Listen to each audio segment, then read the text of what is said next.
bendiga, mis hermanos. Un privilegio una vez más poder compartir con ustedes el mensaje de la palabra del Señor. Y qué momento tan especial en este día que se termina este nuevo año, que comienza uno nuevo, que podamos estar acá regocijándonos delante del Señor y poder escuchar más de su palabra. Le pido al Señor que me use como instrumento en sus manos. Y quiero invitarlo a que podamos compartir una vez más, podamos leer el versículo donde estará basada la predicación el día de hoy. Segunda de Corintios, capítulo 13, versículo 11. Leamos. Por lo demás, hermanos, tened gozo, perfeccionados, consolados, sed del mismo sentir y vivid en paz. Y el Dios de paz y de amor estará con vosotros.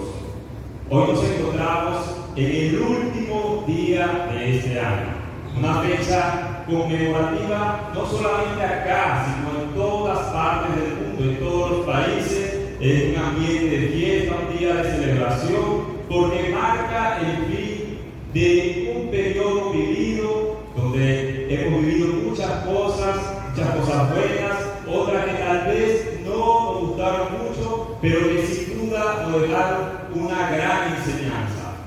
Pero también marca el inicio de un nuevo periodo, un nuevo año por vivir, lleno de expectativas para muchos. Durante esta fecha conmemorativa, muchos comienzan a evaluar qué tanto han alcanzado o qué tanto han logrado durante todo este año. ¿Cuáles fueron esas metas que me planteé y que pude alcanzar este año? ¿O cuáles son aquellas que deseo alcanzar el próximo año? Estoy seguro que muchos de ustedes ya tienen esa meta en mente, ya tienen esa meta planificada. ¿Qué es lo que quieren alcanzar el próximo año? Es una fecha propicio para eso, para evaluar y para planificar, para llevar a cabo en el próximo año. Tal vez algunos de ustedes tienen en mente poder adquirir el deseo de poder adquirir una casa propia, un vehículo, o tal vez culminar esa profesión que ya están estudiando y que están cerca de finalizar. Otros también tendrán el deseo de comenzar algún emprendimiento, o tal vez cosas más sencillas como que no pueden faltar en la lista de los deseos de muchos. Por ejemplo, bajar de peso, comenzar la dieta que nunca comenzamos, que la extendemos un poco más. Y bueno, que precisamente siempre decimos el lunes comienzo. Bueno, el lunes mañana, primero es una fecha propicia para poder comenzar, ¿verdad? También otra cosa mucho más importante que tal vez algunos de ustedes tengan en mente, como tal vez casarse, ¿verdad? Si ya tienen novio, ya es la fecha que han planificado, tienen en mente tal vez cumplir con esa meta. Todas estas cosas son importantes y son perfectamente lícitas y son buenas para cada uno de nosotros. Sin embargo, hay algo más importante para la iglesia del Señor, algo de mayor valor que debemos nosotros desear y anhelar con nuestro corazón, no solamente en esta fecha que culmina el año, sino durante todo el año, todos los días de nuestra vida. Y esa meta es que nosotros podamos ser un reflejo como hijos de Dios de la presencia de Dios en nuestras vidas. Que cada uno de los que están a nuestro alrededor pueda ver en nosotros la presencia de Dios. En el versículo leído, el apóstol Pablo le dice a la iglesia de Corintios: el Dios de paz y de amor estará con ustedes. Pero, mis hermanos, antes de eso, el apóstol Pablo también menciona algunas características que reflejan la presencia de Dios en la vida del creyente. Y son esas características que quiero compartir el día de hoy con ustedes de manera de deseos. Y por eso he titulado este mensaje Deseos de fin de año para la iglesia. Que si usted tiene una lista de deseos o de peticiones delante del Señor, usted puede incluir también estas tres peticiones, estos tres deseos que vamos a compartir el día de hoy. En primer lugar, una iglesia que refleja la presencia de Dios a través del gozo. En segundo lugar, una iglesia que refleja la presencia de Dios a través de la madurez espiritual. Y en tercer lugar, una iglesia que refleja la presencia de Dios a través de la unidad. Número 1, una iglesia que refleja la presencia de Dios a través del gozo. El apóstol Pablo, ya finalizando esta segunda carta a los Corintios, con este versículo que inicia: tened gozo. Son deseos del apóstol Pablo, pero también lo expresa en forma imperativa, es decir, como un mandato: tened gozo. Tener gozo es un llamado constante en todas las escrituras. Tan solo en el Nuevo Testamento aparece unas 77 veces la palabra gozo. Es un llamado constante para el creyente. Ciertamente es un deseo de Pablo para la iglesia, pero también, como dije anteriormente, es un mandato del Señor que tengamos gozo. Y experimentar el gozo en la vida es algo que toda persona desea. No conozco ninguna persona que no anhele experimentar el gozo en su vida de una manera o de otra, pero también a veces es algo difícil de alcanzar, ¿cierto? Se puede decir fácil tener gozo, pero muchas veces se nos hace difícil poder experimentar ese gozo por distintas situaciones. Y es que el gozo del Señor no es meramente un momento de felicidad o de alegría ajustada a las circunstancias del momento. Es decir, influenciado por situaciones externas. Una persona puede sentirse feliz en un momento, alegre en un momento por una situación determinada, algo que le haya ocurrido, y a los 5 minutos ya deja de estarlo. ¿Por qué? Porque la causa que le daba la felicidad o le daba la alegría ha desaparecido totalmente. Entonces deja de estar feliz porque su alegría provenía de las circunstancias que lo estaban rodeando. Había un hombre que en una oportunidad se encontró una maleta llena de dinero. Aparentemente no tenía dueño, hizo las gestiones, parecía que no había dueño por ningún lado, y esta persona estaba muy alegre, muy feliz, porque se encontró esa maleta llena de dinero y estaba ya planificando qué voy a hacer con ese dinero. ¿Qué haría usted, hermano, si se encontrara una maleta llena de dinero? ¿Cuáles serían esas cosas que usted haría? Pero todas estas cosas a este hombre le daban felicidad, le proporcionaban alegría. Pero a los pocos días esta persona se da cuenta que ese dinero que estaba allí era falso. Y hasta ahí llegó su felicidad, hasta ahí llegó su alegría. Desapareció la alegría. ¿Por qué? Porque se la dio algo externo. Esto es algo muy común, sobre todo en esta época del año, que le damos valor y nuestra felicidad muchas veces depende de poder disfrutar, de poder adquirir ciertas cosas, de si me compro ropa, zapatos, puedo estrenar en esta fecha. Y si entonces no logro tener esas cosas, no logro tener ropa nueva, entonces me siento triste y me encierro en mi casa, me encierro en mi cuarto y que nadie me hable, nadie me moleste porque estoy triste porque no tengo lo que deseaba. Es muy común en estas fechas de diciembre. Pero el gozo del Señor, del cual el apóstol Pablo está hablando en este versículo, es mucho más profundo que todas estas cosas. El gozo del Señor es un fruto producido por el Espíritu Santo, como dice en Gálatas 5:22.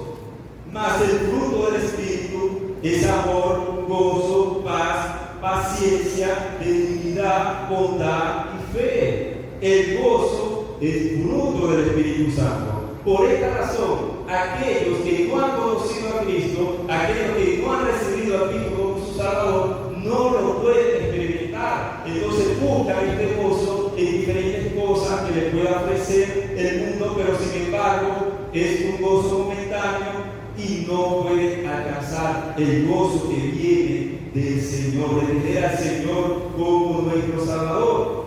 Entonces, mis hermanos, ¿qué es el gozo? El gozo del Señor Señor. Es el estado de satisfacción plena que tiene un creyente por saber, conocer y entender que Dios es un tesoro, es un mayor tesoro en la vida. Y entiende y comprende que esto nada se lo puede arrebatar. Tal vez usted puede perder, hermano, pueda perder dinero, tal vez puede un negocio salir mal y puede perder lo que usted invirtió allí, puede perder diferentes cosas, pero sin embargo, el tener al Señor como su Salvador, como su mayor tesoro, nada se lo puede quitar. Recuerde usted, hermano, la palabra de aquel hombre que encontró un tesoro enterrado en un campo, ¿la recuerda? Y ese hombre va y vende todo lo que tiene para adquirir ese campo. Vamos a leerlo en Mateo 13:44. Además, el reino de los cielos es semejante a un tesoro escondido en un campo, el cual un hombre halla y lo esconde de nuevo y lleno de gozo. Por ello va y vende todo lo que tiene y compra aquel campo. ¿Por qué? Porque el hombre estaba lleno de gozo y porque vendió todo lo que tenía para adquirir ese campo y quedarse con el tesoro. Porque entendía que la fuente del gozo es el Señor y lo había encontrado, hermano. Había encontrado ese tesoro y ahora no le importaba nada.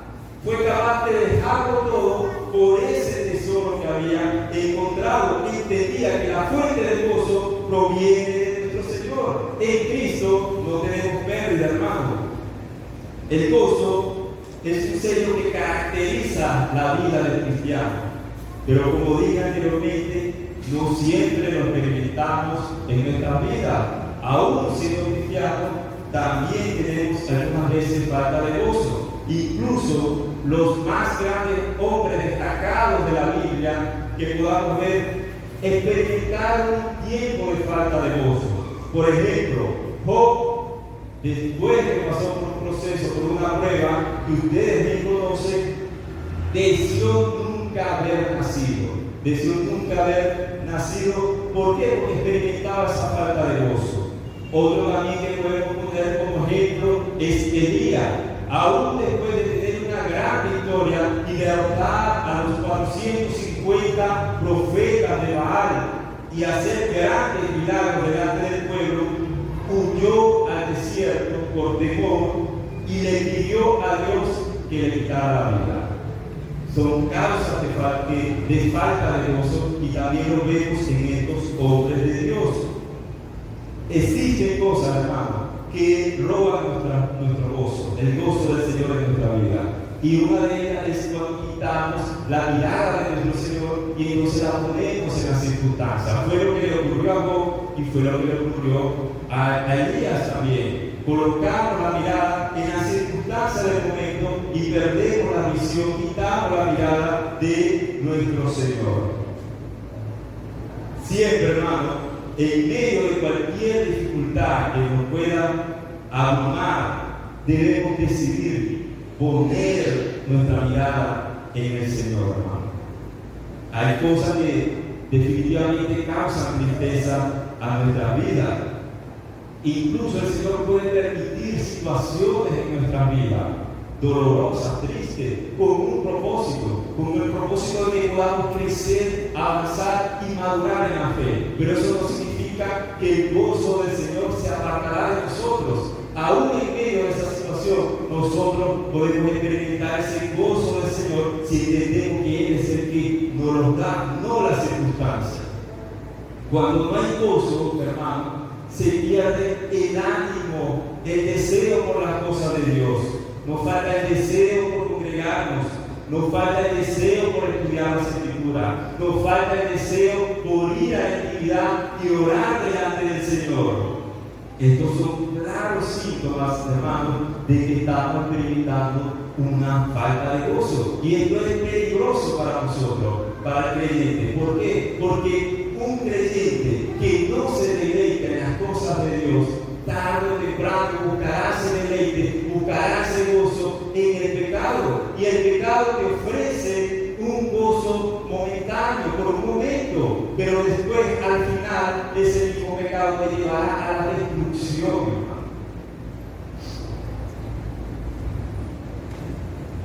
La falta de gozo también se manifiesta en nuestra vida en amargura.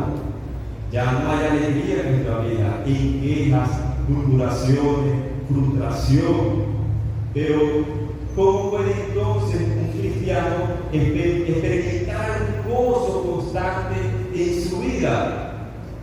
Nosotros experimentamos gozos al permanecer y obedecer al Señor. Miren lo que nos dice Juan 15, 9 al 11. Como el Padre me ha amado, así también yo os he amado. Permaneced en mi amor.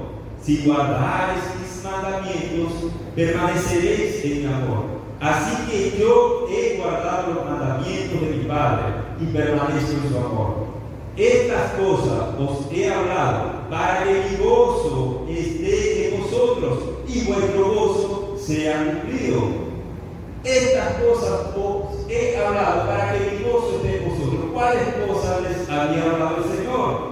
Que permanecieran en sus mandamientos y permanecieran en su amor, así como Él también había permanecido en los mandamientos de su Padre. Entonces, una forma de experimentar el gozo constante en nuestra vida, el gozo del Señor, es permanecer en su palabra, permanecer en su amor y obedecer sus mandamientos.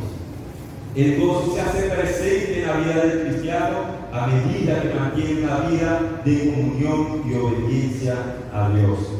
Nuestra razón para estar siempre gozosos es que lo tenemos a Él. Fuera de Él, nada más necesitamos y que Él es la fuente de nuestro gozo. Filipenses 4, 6 y 7 dice: regocijaos en Él, Señor. ¿Cuánto tiempo? Siempre. Otra vez os digo, regocijaos. Y continúa diciendo: por nada estéis afanosos, si no sean conocidas todas vuestras peticiones delante de Dios en toda oración y ruego con acción de gracia. Y la paz de Dios, que sobrepasa todo entendimiento, guardará vuestros corazones y vuestros pensamientos en Cristo Jesús. En Cristo tenemos todo lo que necesitamos. Un cristiano puede tener gozo aún cuando esté experimentando dolor, tristeza y aflicción en su vida. Por un lado, viene la aflicción, viene la dificultad, como cualquier ser humano en este mundo, atravesamos por esas situaciones que como humanos nos causan tristeza, dolor y aflicciones, pero por el otro lado, entendemos que el Señor Todopoderoso, aquel que nos ha salvado, está por encima de todas estas cosas. Y entonces, cuando entendemos, comprendemos y tenemos este conocimiento, recibimos la paz y el gozo del Señor, porque sabemos que esto que nos aturda y que nos aflige está en las manos del Señor, y de su mano nada lo puede quitar, arrebatar, y que al final Él todo lo que hace es para nuestro bien y nuestro crecimiento espiritual. En segundo lugar, una iglesia que refleja la presencia de Dios a través de la madurez espiritual. Y el segundo imperativo que usa el apóstol Pablo allí a la iglesia de Corinto, el segundo mandato que le da es: perfeccionaos.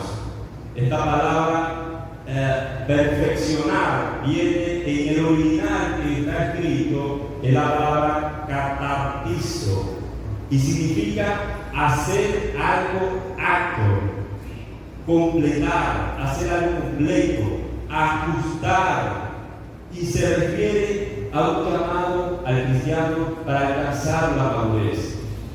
La palabra indica hacer los ajustes o cambios necesarios a fin de procurar un crecimiento continuo y una madurez en la vida cristiana. Así como una persona desde su nacimiento va creciendo a través de diferentes etapas. Primero es un bebé que necesita el cuidado de su padre, luego un niño que va creciendo, un adolescente, un joven, un adulto, y lo que viene después de adulto, hasta alcanzar la madurez plena de esta persona. Cuando es niño, que se espera de él, que actúe como un niño, que actúe de acuerdo a su edad, de acuerdo a las cosas que le gustan, jugar, hacer diferentes cosas. Pero cuando ya es adulto, ¿qué se espera de esa persona? Se espera cosas de adulto, se espera que deje lo que era de niño. Asimismo, esto es lo que Dios espera de cada uno de nosotros, lo que hemos recibido al Señor. Cuando nosotros recibimos al Señor y nos convertimos, lo aceptamos como nuestro Salvador, comienza un nuevo nacimiento en nosotros y somos niños en la fe. Pero Dios espera de nosotros que podamos avanzar y crecer en esta fe hasta alcanzar la madurez plena. Veamos lo que nos dice la carta a los Corintios, la primera carta a los Corintios, el capítulo 13, versículo 11, que nos dice el apóstol Pablo: cuando yo era niño, hablaba como niño, pensaba como niño, juzgaba como niño, mas cuando ya fui hombre, dejé lo que era de niño. Sería muy extraño encontrarnos a un adulto actuando como un niño. En una oportunidad vi un documental de un hombre ya de más de 30 años que él tenía un complejo de que él quería ser niño y se mandaba a hacer ropa como de niño, tomaba teteros, se mandó a hacer una gran cuna para él, y todo esto era porque tenía un complejo de que él quería seguir siendo niño, no quería dejar de ser niño. Entonces era algo que se veía totalmente extraño y hasta ridículo, porque no es lo que se espera de una persona adulta. Entonces, ser perfecto significa ser un cristiano maduro, cuyo carácter refleja el carácter de Cristo. De manera que la evidencia de la madurez espiritual es un carácter completamente transformado. No puede una persona que ha conocido a Cristo permanecer en la misma situación en que se encontraba antes de conocer al Señor, sin que haya ningún cambio o sin que haya ninguna transformación. Por lo tanto, el creyente debe dejar atrás en ese proceso de santificación, de madurar en el Señor, debe dejar atrás todas esas cosas con las cuales antes ofendía al Señor y permitir al Espíritu Santo que transforme su mente, su pensamiento, su corazón. Romanos 12:2 nos dice: no os conforméis a este siglo, sino transformaos por medio de la renovación de vuestro entendimiento, para que comprobéis cuál sea la buena voluntad de Dios, agradable y perfecta. No puede haber madurez espiritual si no hay conocimiento. Debemos permitir que el Espíritu Santo, a través de la palabra de Dios, ocasione en nosotros esa transformación y esa madurez espiritual, hasta el punto que nosotros podamos luego también enseñar a otros y ministrar a otros y conducir a otros a los caminos del Señor. Que usted sea un reflejo en su vida, no solamente con el gozo, sino también con la madurez espiritual. Entonces, la meta de la madurez espiritual es parecernos cada vez más a Cristo. Él se convierte en mi único modelo a seguir, en mi única meta en todos los aspectos de mi vida. Entonces, todo lo que yo hago, todo lo que yo pienso, todo lo que yo planifico debe ir de acuerdo con mi modelo, y mi modelo es Jesucristo. ¿Por qué? Porque esto es lo que Dios demanda de cada uno de nosotros como cristianos, como dice Efesios 5:1. Sé pues imitadores de Dios como hijos amados. ¿Cuál es la invitación? Que nosotros seamos imitadores de Dios. La madurez espiritual es un proceso continuo, no es algo que se alcanza de la noche a la mañana. No significa que me acuesto el día de hoy y ya amanezco como una persona completamente madura, perfecta en el Señor. No, es un proceso que dura toda la vida. Mire lo que dice el apóstol Pablo refiriéndose a esto en Filipenses, el capítulo 3, del 12 al 14. El apóstol Pablo, escuche: no que ya lo haya alcanzado, ni que ya sea perfecto, sino que prosigo para ver si alcanzo aquello para lo cual fui también alcanzado por Cristo Jesús.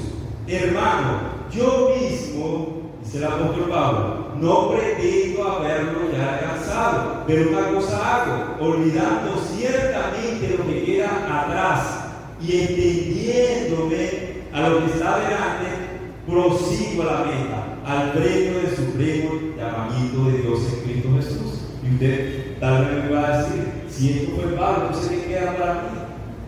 Lo mismo, hermano, dejando ciertamente lo que queda atrás, aquello que no me sirve, ¿qué hago? Me extiendo hacia adelante y prosigo a la meta para alcanzar aquello para lo cual Dios me ha llamado.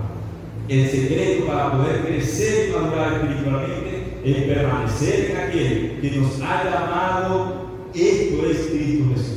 El fruto de un árbol será cuando las ramas reciben los suficientes nutrientes, la suficiente agua, para que ésta pueda producir el fruto del árbol, cualquiera que ello sea. Si arrancamos una rama de un árbol y la arrojamos al suelo, ¿qué va a pasar con esa rama? Se secará y no habrá ningún fruto que ella.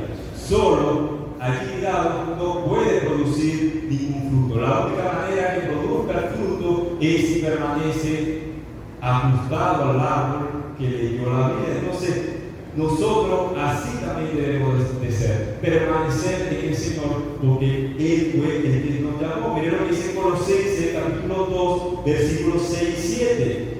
Por tanto, de la manera que habéis recibido al Señor Jesucristo, andad en Él, arraigados y sobreedificados en Él. Fuera de Él no podemos hacer nada, y fuera de Él no podemos alcanzar tampoco la madurez espiritual. Avanzar hasta alcanzar la madurez no es algo que podamos lograr por sí solos, por nuestra propia fuerza o por nuestros propios deseos. Como todo en la vida del cristiano, debemos depender del Señor. Filipenses 1:6 dice: estando persuadido de esto, que el que comenzó en vosotros la buena obra, la perfeccionará hasta el día de Jesucristo. El que comenzó en usted, hermano, la buena obra, el que lo salvó, él mismo lo irá perfeccionando cada día hasta el día de su venida. En tercer lugar, una iglesia que refleja la presencia de Dios a través de la unidad. Por último, en este versículo que expresa el apóstol Pablo, hace un llamado a la iglesia a la unidad. Alguien dijo en una oportunidad esta frase: la mejor defensa de una iglesia es la unidad. Una iglesia dividida es un blanco fácil. Esta frase refleja una gran verdad. Por eso, constantemente en todo el Nuevo Testamento se nos hace un llamado a mantener, a procurar, a hacer todo lo que está en nuestras manos para mantener la unidad en la iglesia, ser de un mismo sentir y de un mismo pensamiento. ¿Qué es lo que nos une a nosotros como hermanos? Aunque somos diferentes en muchas cosas, en muchas facetas, somos diferentes en lo que hacemos, en nuestras profesiones, en nuestros oficios. Tenemos acá médicos, abogados, ingenieros, mecánicos, comerciantes, maestros. Cada uno tiene una profesión con un oficio distinto. También somos diferentes en nuestras características físicas. Algunos son blancos, otros son un poco más morenos. Algunos son flacos, así como yo, y otros son un poquito nada más rellenitos. Estas son características que nos difieren, que nos hacen diferentes. Nuestros orígenes, algunos son de aquí, otros los adoptamos, vienen de otro estado, los recibimos con mucho amor y mucho cariño, incluso otros vienen de otros países y también los recibimos, ¿verdad? Y todas estas cosas nos hacen diferentes los unos de los otros. También nuestra personalidad, hermano. Todos somos distintos. Hay quienes hablan mucho, como el pastor Bueno, conversa mucho, tiene esa facilidad, esa habilidad, y hay otros que no conversan tanto como yo. Entonces, cada uno tiene su propia personalidad, su propia diferencia, ¿verdad? Pero el Señor, hermano, como hijos de Dios y hermanos en Cristo, nosotros tenemos más cosas en común que con cualquier otra persona que allá afuera. Usted tiene más cosas en común con su hermano, aunque usted no lo conozca mucho, que con cualquier otra persona allá, aunque la conozca mucho.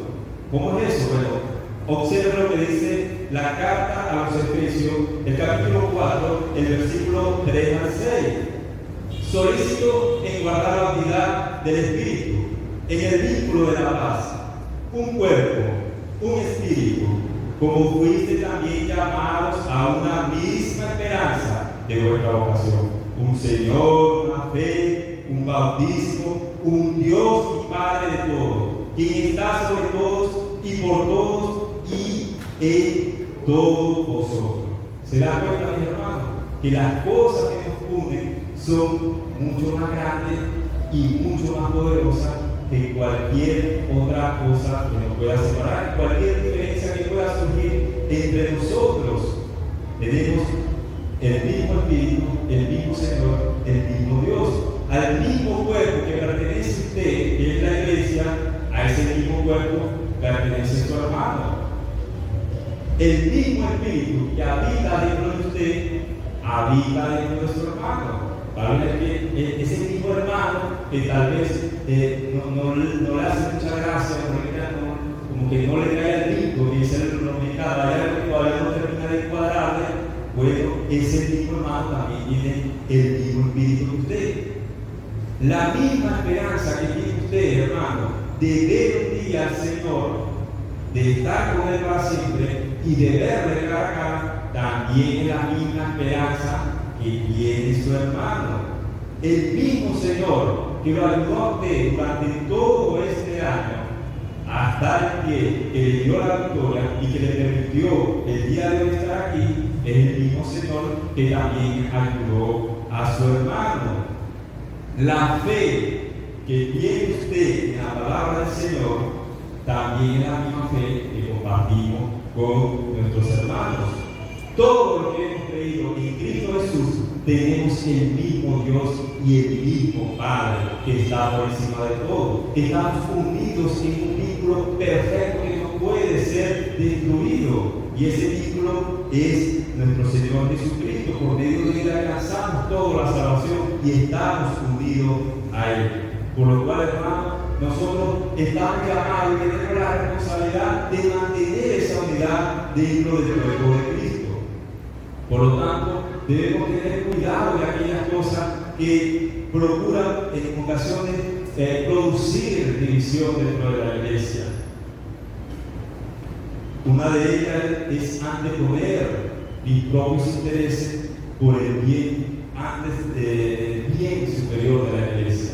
Hay un bien superior que es la iglesia del Señor y nosotros debemos dejar a un lado muchas veces nuestro propio interés sacrificado por el bienestar y por la unidad de la iglesia. En una ocasión, una frase que escuché dice que esta historia, la historia del Evangelio, la historia que todos nosotros vivimos, tiene un solo protagonista y se llama Jesucristo. Así que eso significa que muchas veces tendremos que renunciar a mi propio interés por amor al Señor y por amor a mis hermanos.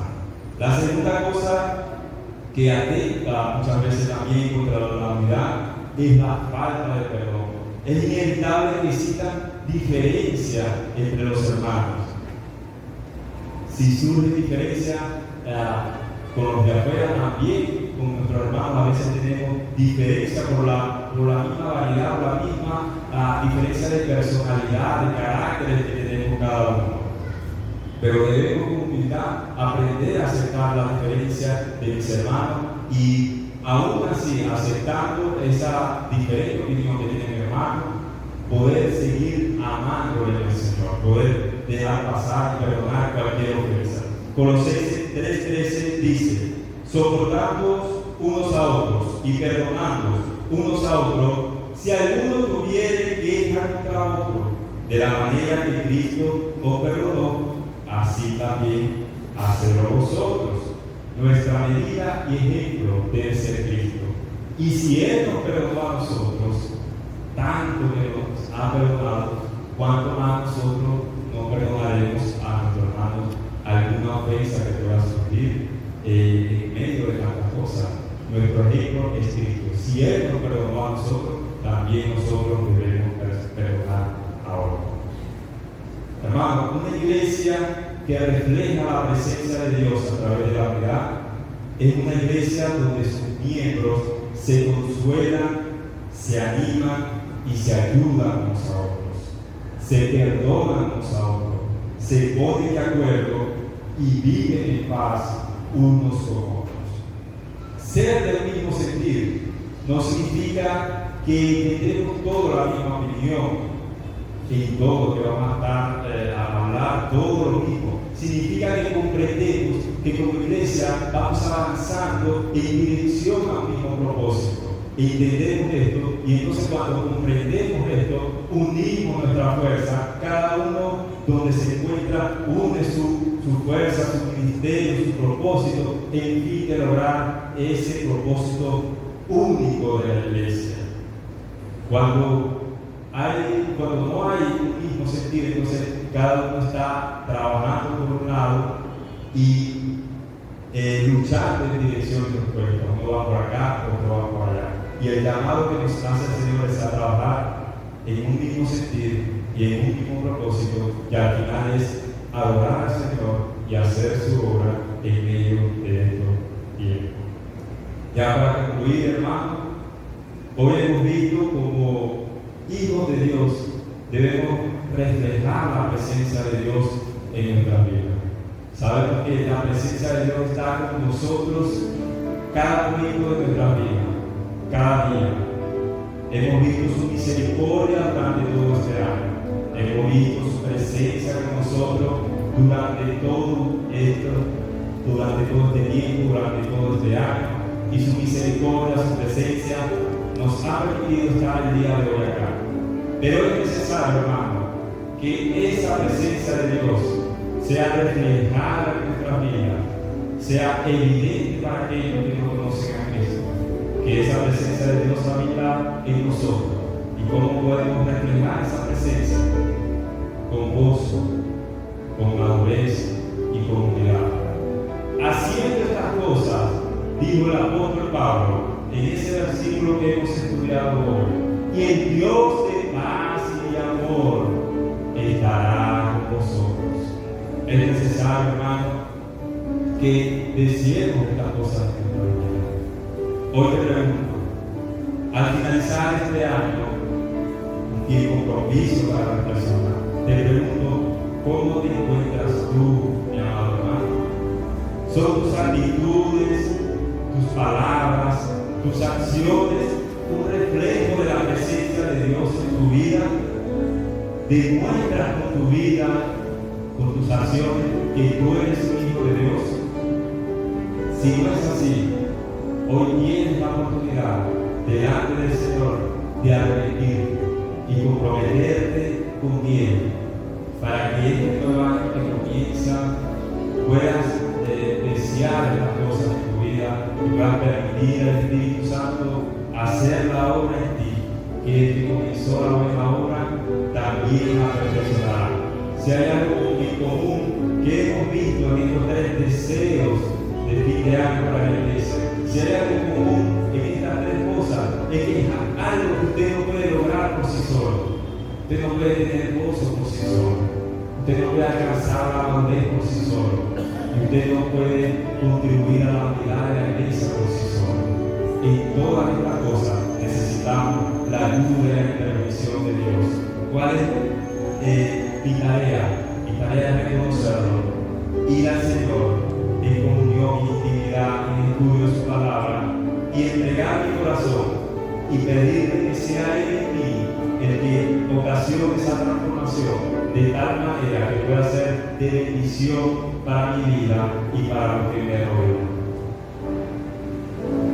Quiero que hoy pueda usted orar conmigo acá y comprometernos delante del Señor para que estos deseos sean una realidad en el próximo año. Si hay alguno acá que aún no ha aceptado al Señor, por lo tanto no experimenta el gozo o esta madurez o la unidad, porque no ha aceptado al Señor o alguien que se ha apartado, quiero decirte que hoy tienes la oportunidad de volver a los pies de Cristo. Hoy es un día de salvación para ti, si así lo deseas.